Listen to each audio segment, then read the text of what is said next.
Breaking down taboos. The importance of sexuality in adolescence. Hello, my name is Nancy, and you probably heard someone say, "Oh, don't worry, you can get pregnant the first time you have sex, or if you masturbate, you grow hair in your hands." But don't worry, none of this is true.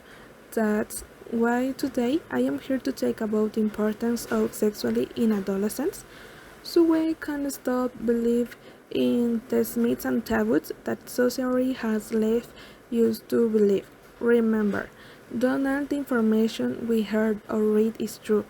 Before starting your sex life, consider everything to entails whether you a teenager, parent, teacher, or just someone interested in learning. Take a seat because this information is crucial. Being an adolescence involves a stage of physical, emotional, and social change that can be challenging for young people.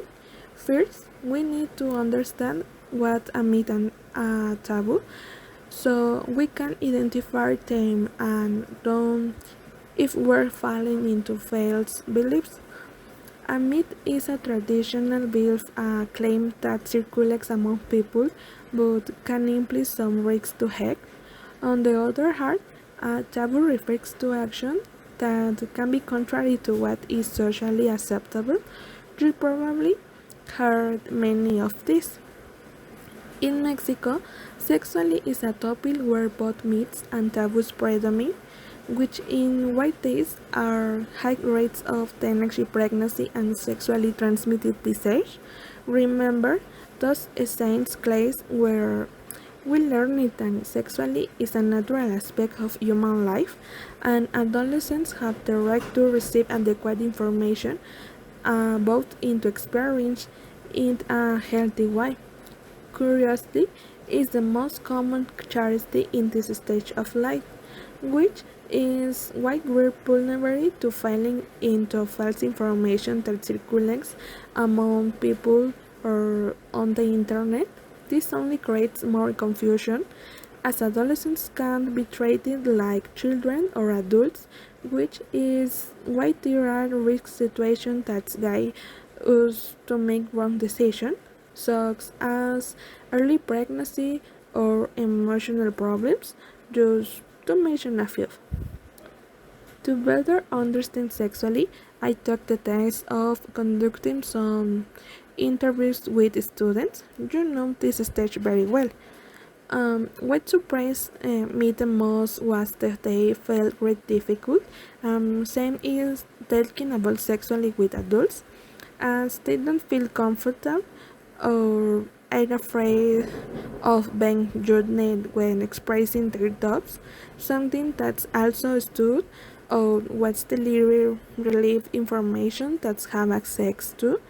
And this aspect affirm the myths and taboos prevail over the knowledge they have about sexuality.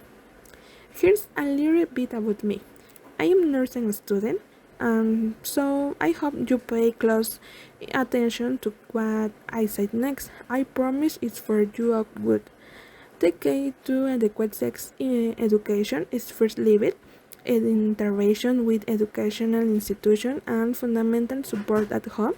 That's why it's essential to provide support to teacher or parents. We want to address the topic directly and confidentiality as well as conducting campaigns focused on sexual health and the use of contraceptives without living as access to test research in a safe way.